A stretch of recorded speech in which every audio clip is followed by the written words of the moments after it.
Barry, you brought Pat Mooney onto the board. Therefore, how humiliating is this for you, firstly?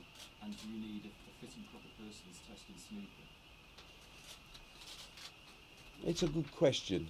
Humiliation, no, I don't feel humiliation ever inviting someone who I thought could do a service to the game. And I was impressed with Pat Mooney in his recognition of the need for a players' union, for some collective strength of players to have their view. Obviously, he and John and him were partners in World Series of Snooker. We were not associated with World Series of Snooker in any way. We were planning to be so, but fortunately or unfortunately, those plans never reached fruition. So there won't be any World Series events, and we have no liability to them because we weren't involved in any way. I'm disappointed. I'm disappointed in his attitude, in his actions that I've seen on videotape and read transcripts of. I've told him quite clearly that I expected him to resign immediately, which he did, and also that, and what I've seen, I see no future for him in snooker. Sometimes people disappoint you. Life moves on. You have to take the appropriate action and continue with the task of reinventing and reinvigorating this game, which has become a lot harder than it was, and it was tough before. It's become a lot harder now. But as far as Pat Mooney is concerned, he will have his own defence, I'm sure. But nevertheless, I think from what I've seen, he's not to be any part of the process of moving World Snooker forward. So you'll remove his manager. He won't be able to manage players in the future. There is no licensing for managers at this moment, as you probably know. It's an issue of 1,000 issues that need to be looked at in snooker, and it's a question of prioritising. That one maybe has come up a bit more to the front than it was. But we have a lot on our plate at the moment in reinventing this game. Suffice to say, commercially, that the governing body won't be doing any business with Mr. Mooney in the future, and he's a casualty of his own actions. You spoke of a malaise. How sick is snooker?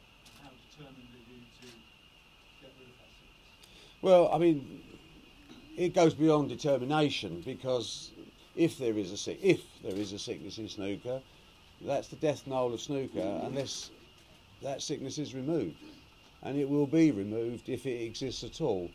Again, I can't prejudice ongoing discussions with various authorities, only to say my personal view and the view of the board is that any sickness will be removed in a brutal manner, because we will not tolerate, and the message has got to be clear to all the players out there and everyone associated with the game.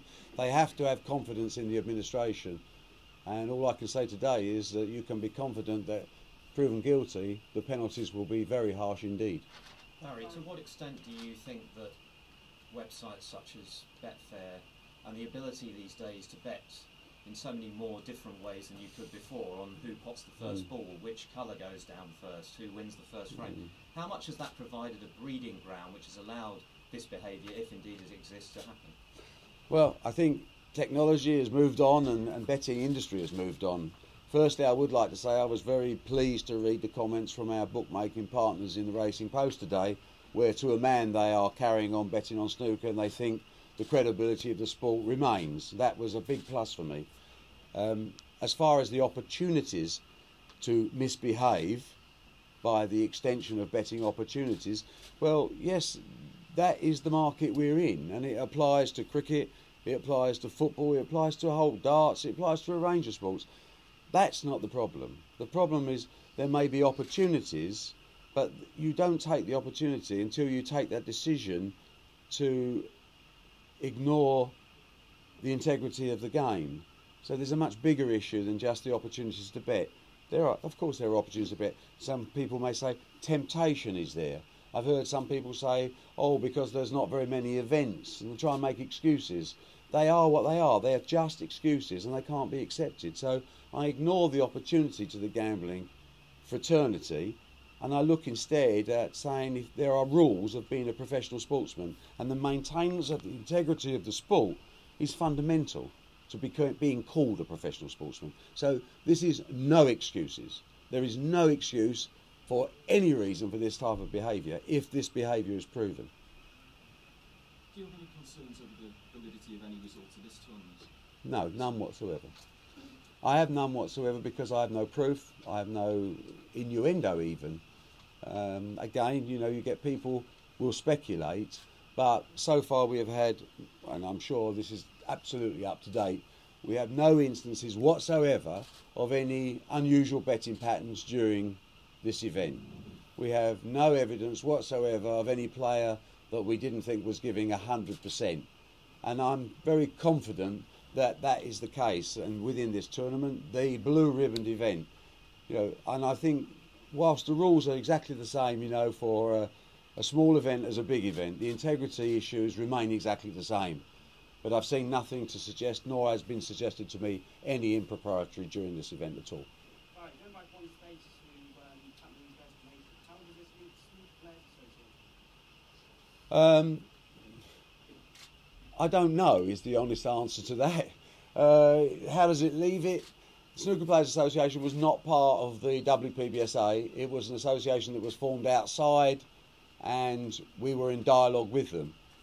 So unless... If the WPBSA was going to help fund the setup of Snooker Players Association? Certainly, if we thought that the SPA, if we thought the SPA was going to be attractive to enough players, we would have funded. We had no commitment to fund until the players' meeting, and hopefully going forward would decide whether there was a desire amongst the membership for the SPA, and we hadn't reached that stage. It wasn't something that came under the control of the WPBSA in any way, manner or form. Jason Ferguson as an ex-player is very positive about the SPA. Yeah. I mean, we've put Jason Ferguson onto the board now, as you know, of the WPBSA, a former chairman, and he's very positive towards SPA and the concept of a players' association. But that's not for today. That's as the game evolves over the next few weeks and months.